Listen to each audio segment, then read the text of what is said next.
Well, thank you guys so much for joining us this evening. As people are joining us, I'll just continue to let them in.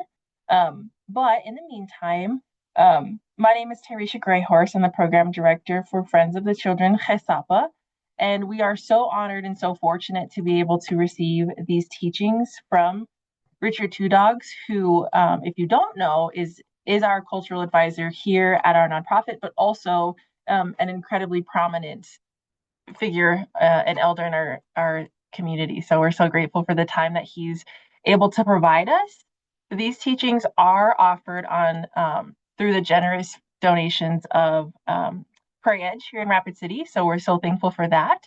But otherwise, I will turn it over to the star of the show, Lala Rick. Whenever you're ready, you could take it away.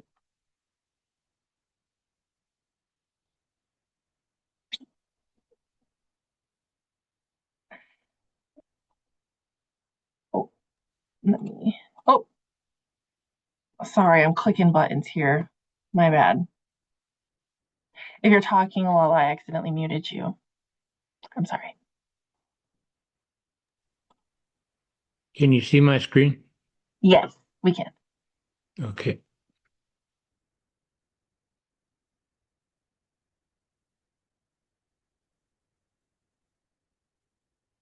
Okay, so what we're going to talk about this evening is part of the Lakota Star Knowledge. But first of all, good evening to all my relatives that are joining in. I notice a couple of my granddaughters are on, Wetu and Amanda, so it's good to see you. So as I said, this is part of the Lakota Star Knowledge, and this is called Winter Solstice. And in our language, we say Wani Cokan. So Wani is short for Wanietu, which means winter. And Cokan is within. So that's the translation of Wani Cokan, the winter solstice. So there's a summer solstice and there's a winter solstice. So the winter solstice will be coming up in a few weeks here on December 21st. So I'll explain that further in one of the graphs that I have on here. So I'll go ahead and proceed. So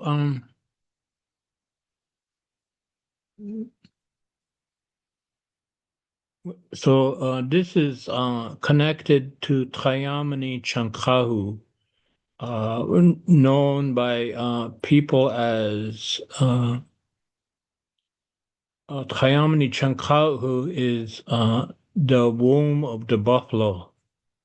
For humans, it's Tramani, but for the buffalo, it's Trayamani because they have three parts to the womb, the buffalo, whereas humans only have one. So Tra is it, his, or her, I mean hers. Yamini means three. So that's how we explain it. So the constellation known by science is Orion's belt. So if you look up and can find Orion's belt, there's three stars up there that we call Trayamani Chankahu. So these also represent the three stars of the Ocheti Shakoni, the three dialects of our language, the Dakota, Nakota, and Lakota. So when we set up a teepee, we set up a tripod representing these three dialects of the Ocheti Shakoni, the Nakota, Dakota, Lakota. And our belief is that three Unchis, three grandmothers came down from these three stars and gave us the three dialects of our language. And they used the Trashiagnupa, the meadowlark, to teach us the language. So they said in the beginning, these meadowlarks would follow our people. And because we didn't have a language yet, they would say if we came to a certain tree, these meadowlarks will say, like, example would be a cottonwood tree. So they will say, Wagachan, Wagachan. So they would repeat the word, and we had a name for that tree after that. So they gave us a name for every part of creation. So they followed us and gave us the name of like a meadowlark, Tkashagnupa. So they would say that to us, and we would repeat it after them, and that's how we acquired our language. That's the story. So whenever our relatives looked up and saw the three stars overhead, then they knew it was Wani Choka. It was time to. So there's no, the sacred site for this is wherever your winter camp was at. Wherever we camped at the time, we observed this time of the year. So this was the time of the year. Um, so when the Oyate were in their winter camps and Tayamani Chankahu, Orion's belt straight above, people made offerings and prepared the Chanshasha willow bark. The Chanshasha is smoked in our sacred pipes. And you kind of see a more of a contemporary picture here of uh, our people gathered together. Uh, and I think this was in the village of Pine Ridge. And the people were gathered together to receive their rations. But at this time, it came as the same time as Trayamani Chankau or Wani Choka. So this was east of Pine Ridge where the airport is now. So you could see the hills towards the north. And what is interesting about these old pictures is that there's not that many trees. I've seen some pictures of the Black Hills and how you see it now, thick with trees. It wasn't like that. And I think nature had a way of controlling the vegetation and the trees so that the forests were actually healthier then because now there's a lot of overgrowth and it's there's no room for the younger trees to grow like that. So also during this time was when the summer ceremonies were prepared for. So people made the sacred pipes. They made the chashasha, as I mentioned here. They made their different things that we're going to use for Sundance. Their eagle wing fans, their whistles, anything like that. What they were going to wear when they Sundance, and so the different things that they was going to utilize, they made during this time. So we see here the Ampewi Trachanku. So you see this graph here. So now we're approaching down at the bottom, Mani Choka ceremony, December 21st. So the sun is almost all the way to the south. And then on December 22nd, it's going to start its journey back up all the way to March 21st. And that would be the spring equinox. So that's the difference between some people get them confused. They say equinox, and so this is the winter equinox, they'll say, but it's actually the winter solstice. Um, so in our language, the old people would say, Ampel iki ito kagachaka wana ihuni. The sun has reached to the furthest, to the south. So on his journey back, we also make prayers, and that would be March 21st. So we would go to Hihankagapaha, imitates an owl butte, commonly known as Black Elk's Peak now, and this is where we would welcome back the thunder. And the sun on March 22nd, it'll start to make its journey all the way to the furthest north. So that would be the summer solstice. And this was the traditional time to hold the Sundance. So on June 22nd, it starts its journey back to the south again till we reach September 21st, which is the fall equinox. And then the sun will journey to the south till it reaches the time that we're approaching now, Wani Choka. So the sun in this Ampewi Trachanku, the path of the sun goes back and forth since the beginning of time. There's times when there was a time when um, the sun was hit by a rogue planet and it knocked it off its axis, so it changed the direction. So this is the way it became. So the Earth is spinning constantly, trying to right itself the way it was before. And so someday maybe it will do it. Probably not in our lifetimes, but it will happen. So this is how we observe the time and the sun. So everything is influenced by the path of the sun. Say, so when we make our journey from March 21st to summer solstice, this is the time a lot of the plants appear on Earth. They bud and they bloom, and that's when the plants come out. And also, like our traditional foods, like the team sila, they come out usually late May to early June. And there's only like a 3 maybe week period where you can find them and harvest them. Same with medicine.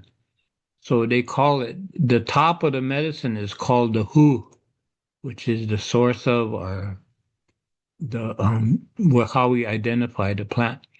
So after, if you don't harvest the plants and the team sila during this time is growing, the top gets brittle, dry, and breaks off.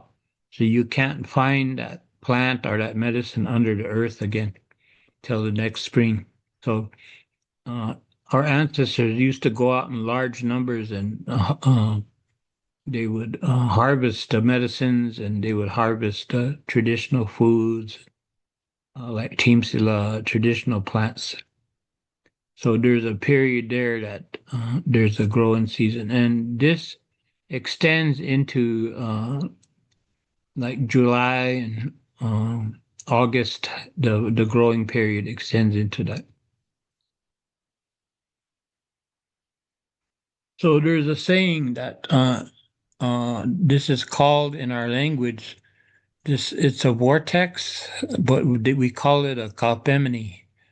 And so the sacred sites on Earth coincide with the constellations in the sky. So this is the connection of Mukpia Iktawakha, Mukha Iktawakha. So what is sacred in the sky is sacred on Earth. So each band of the Lakotas, whether you're Oglala, Sichangu, Hochwoju, Hunkpapcha, they all had their star knowledge maps, which was drawn on rawhide or buckskin. And so some of these maps appeared in museums after we settled on a reservation. Either they were taken by the soldiers, the cavalry, or in some instances, I heard they were even sold to collectors. So we lost access to them. And the same with our winter counts. A lot of them ended up in the hands of other people. So my grandfather, American Horses, winter count appeared, it showed up somehow in the Smithsonian Institute. So it's still there to this day. I know. I've always thought about different times of getting it back, but I don't know what that would take. Maybe I'll probably have to contact a lawyer or somebody. So you see this Kapemini, the bottom looks like a teepee, and then on top it looks like a teepee upside down. So that's called Kapemini. It's kind of like a concept of connection between the vortexes. And so you will see a lot of this um, design in our beadwork. You will see different types of, but this design is always in there. And there's one design that is like this, but it has the vortex to the left and to the right also. So you see that design in there. And that means in our language it means Makasitomania, means around the universe, all around the universe.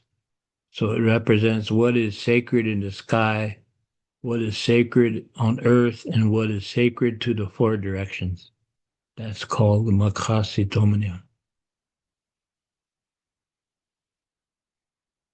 So when the Ohunkankan are told to the children, this is the time. So December 21st is the time that we will start telling the Ohunkankan, the creation stories, or the Ot Hokahe Wichoyake. So it's a sacred time in a sense that when these stories are told, the conditions are right up in the sky and on earth that there's a connection so that the children retain these stories and keep them in their minds, in their knowledge, in their memory. So this is so they say that you cannot tell these stories outside of during this time, the Wani Chokan. And they say that the spirits come back and forth when we tell these stories. They come from the spirit world and are around us when we tell these stories. So that if you tell them outside of this sacred time, then they will come. And if they don't, if it's not the time of the year, if it's not cognizant to the people that it was the wrong time, then they say these spirits will become angry and harass you or create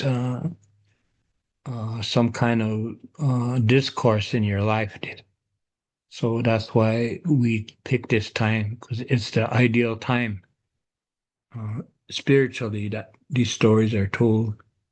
So this is when my grandfather would tell stories like the bringing of the pipe and how we received the Sundance and the Iktomi stories and things like this. He would tell the stories because each Iktomi story has a lesson inside of it. So there's one that I told on a different presentation, and it's about a Iktomi who fell in love with his daughter and married his own daughter. And the lesson is about incest. So the story it talks about that. And so maybe in the future I will tell that story because it's not the right time to tell it now. So this is what we call our creation stories, are the stories of our ancestors. The Ohunkanka is called Othokahe Wichoyake, the stories of the beginning, or the stories of when we were first became people above ground. So this is the Othokahe Wichoyake.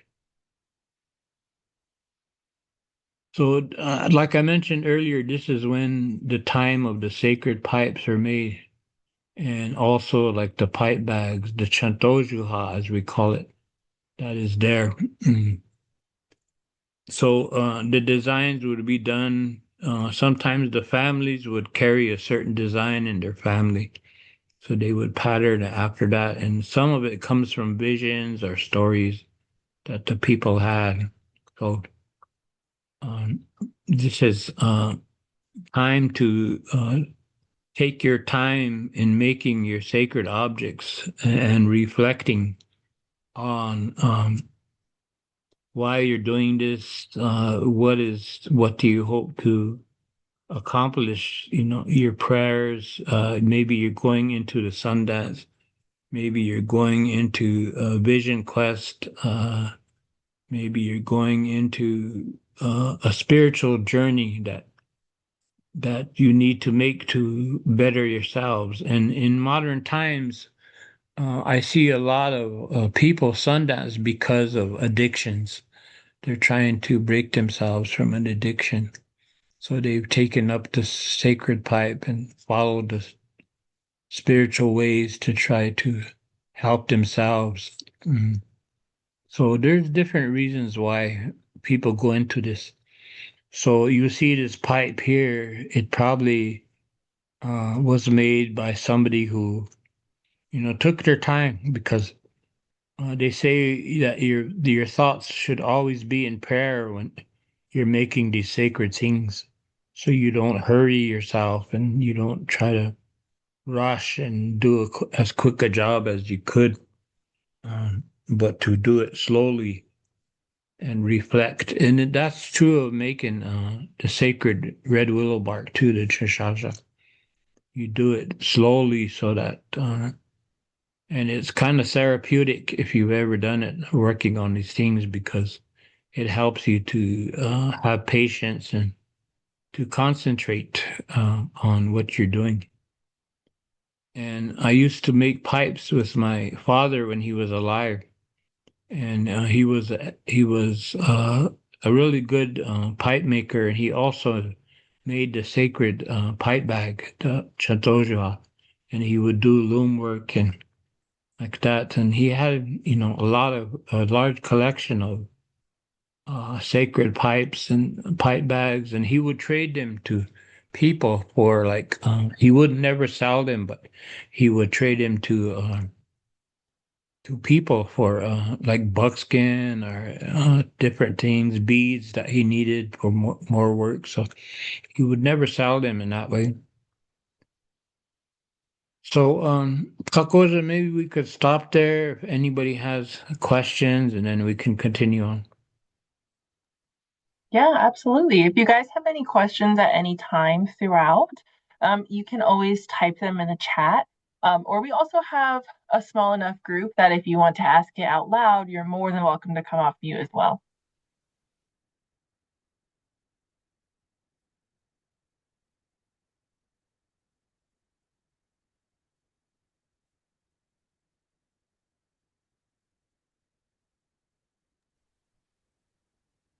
I had a question, actually. Okay. Um, Okay. is there anybody specific who is able to make the pipes, or maybe who that's not their role in like a family, for example? Um, I think I've never seen women make pipes. It's always their husbands, maybe their Hmm. brothers, male cousins, fathers, grandfathers. So it's something that is left to the male. And I don't know really the reason why, but that's the way it's always been. So, um, Thank you. s- yeah, in my tioshpai, I have several grandsons that make pipes, and uh, so when one of the female relatives needs a sacred pipe, then they would make it for them. Hmm.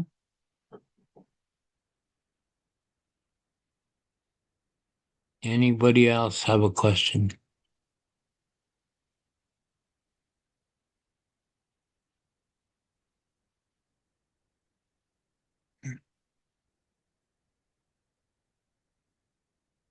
I don't think right now. I don't see anything in the. Oh, here we go. What are your thoughts on people who are telling specific stories that should be left only during the solstice time? What was that again? What are your thoughts on people who are telling these specific stories at the wrong time of year? So, stories that should be left only during the solstice time. I think there's a reason, and this reason goes under what we would call spiritual law. So there's a reason why they're told at this time and not at other times, you know. So uh, I would say there's consequences a lot of times, you know. Unfortunately, that's the way it is.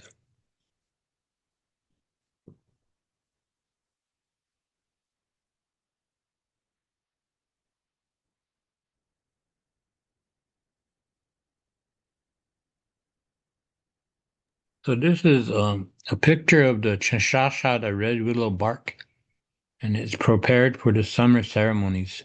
So I do have a video on how the Chashasha is prepared, but I couldn't find it. I was going to connect it onto this PowerPoint, but I couldn't find a video. But I have a video that shows how to prepare it, so maybe in the future I could show that video. And it's one of my adopted sons. His name's Joe Gallego, and he's the one that shows how to do it because a lot of people that harvest this don't sometimes do it in a proper way. So there's three layers to this bark, to this stick, and so some people cut too deep and take a part of the stick, and it makes the tobacco really harsh. So the red outer bark and then the inner bark there and then the actual stick. So the inner bark is the one that you try to get. And that's what you dry. And then when you dry it, you chop it up into like small chips. And then you could put any kind of, not commercial tobacco. I never use that, but I use like bearberry leaf or sumac and I mix it in there so that it has a real pleasant odor and it tastes good. But some people I know like use commercial tobacco, but that's their choice. So this is what the red willow bark looks like. So you see on this picture to the left, you could see the bark right there where it's peeling back. That's actually the part you use for your tobacco.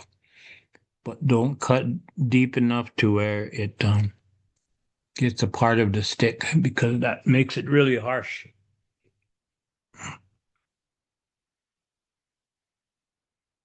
So that ends our PowerPoint. So if anybody has questions, you can ask now. There was another question. This question is talking about the time that we were forced onto reservations. When we were not able to leave the reservation, how did our sacred medicines, how were they harvested and kept if we weren't able to get there? Um, there's two things that they would ask sometimes and get permission to go to, like, say, the Black Hills, Mm-hmm. and it would cut like things like that weren't available on the reservation is certain medicines, uh, teepee poles, because the right type of teepee poles, like say on the Pine Ridge Reservation, don't Mm-hmm. grow, but on in the Black Hills, there's the right type of poles, so they would go and cut those. So my grandfather talked about getting permission from the agency superintendent to go and get these medicines and the poles. So we were able to do that after we were on the reservation. And a lot of the medicines we use are on the reservation too. But there's some that only grow like in the Black Hills.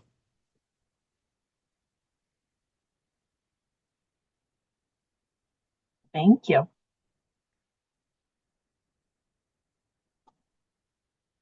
So this is another question about those stories only during specific times of year. How essentially like how can you tell if it's the time to tell a story or not? When you see Orion's belt overhead, Kayamini Chankahu, then they also, the Big Dipper is straight east and west. So that's how you know, and that's Wani Choka, the beginning of Wani Choka. So this is when you start on December 21st. That's when you harvest the red willow bark, make your sacred things that you're going to use in your ceremonies, and that's when you tell the story. So you tell the stories up to March 21st, whenever the spring equinox begins. That's when Wani Wetu begins. That's when spring begins. So The thunder, first time the thunder come back, then you don't harvest chashasha anymore because it becomes bitter and the redness of the bark is gone. It falls back, it goes back into the ground, into the roots. So it's hard to find it too whenever it is no longer red. So now I could see it now. It's already turning red in different areas.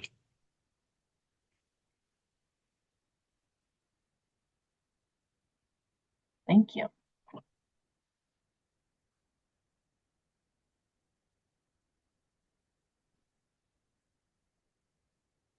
We have a pretty quiet group tonight. I do. Yeah. They're all thinking about the turkeys I gotta take out of the freezer. So if you haven't taken your turkey out of the freezer, this is your reminder to do it for turkey. Yeah.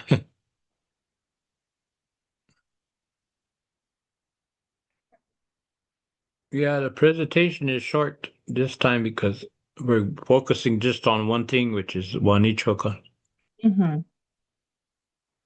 Here's another question. Over time, have the medicines that we used changed at all, or have they stayed the same? Uh, there's some, because of the global warming, there's some medicines that are growing sooner than they used to. So, I noticed there's medicines that are coming out in late May that used to come out in maybe the first 2 weeks of June.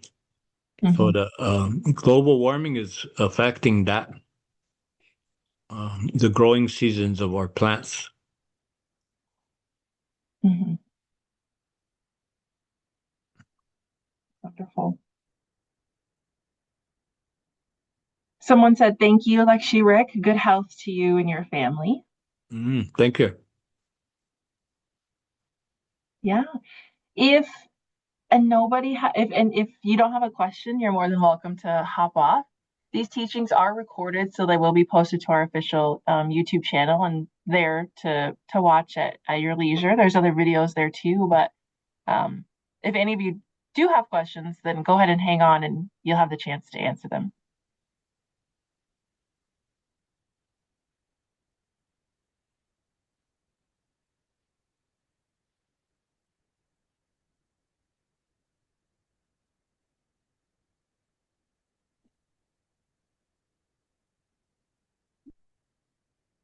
Perfect. Well, I'm seeing people hop off. So if you think of questions later, you can always email me and I'll pass them on. But otherwise, I hope you guys stay warm with any snow that's coming, and we'll see you next time. Kaka. Oh, did you hear that? Yeah. Wobilom spemayaku na amayake pichi piwala. Takoza washite. Mm.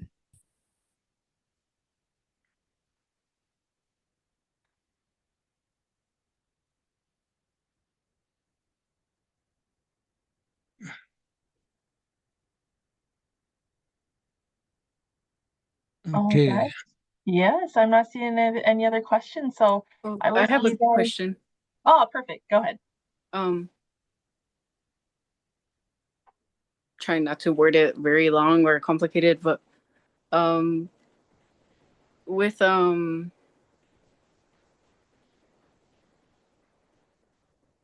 growing up, like from do the stories change through like how they're told from when we're little to when we're adults, or do they always stay the same? Or yeah, if do they stay the same? Yeah, they stay the same. They never change them because they're not supposed to. That's kind of uh, because we're an oral tradition. We tell everything by orally, meaning telling it, so that we'll hear it and listen. So they never change anything. And the same with the songs too. The sacred songs, they're never changed. So that what each generation tries to hand to the next generation is pretty much the way that it was passed down. So each generation gets the story or the songs or the teachings as original as possible. Wopila kaka. You think you tell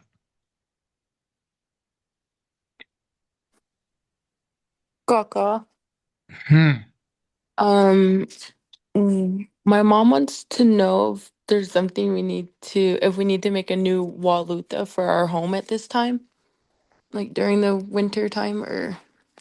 Yeah, you're supposed to change that around October. Oh, okay. Popula. Yeah. Okay. So Waluta is the red trade cloth offering to protect your home. And it's usually hung on the west side of the wall.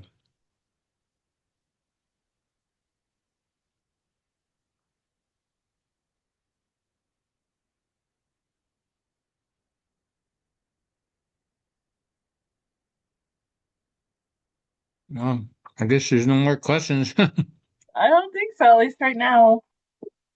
Okay. Well, wonderful. I hope you guys have a nice evening. So, And yeah, Hakoda, what is the next teaching going to be on? we have it scheduled. That's a great question. We have it scheduled. We did have it scheduled December 29th, but if we have to change that, we can always do so. Okay, what is that on? Do you know? Yes, I do. It's on cultural teaching Hamblecha. Oh, okay. Hmm. So I'll do two presentations in one. Okay, I'll do Humblecha, then I'll do what happened at Wounded Knee on December 29th. nice. You The, heard it here, folks. yeah, so, Good. All right, and we'll still make a post and everything we normally do for those. Absolutely. Thank you. okay. All right, thank you. All right. See you guys. Okay, bye, everybody.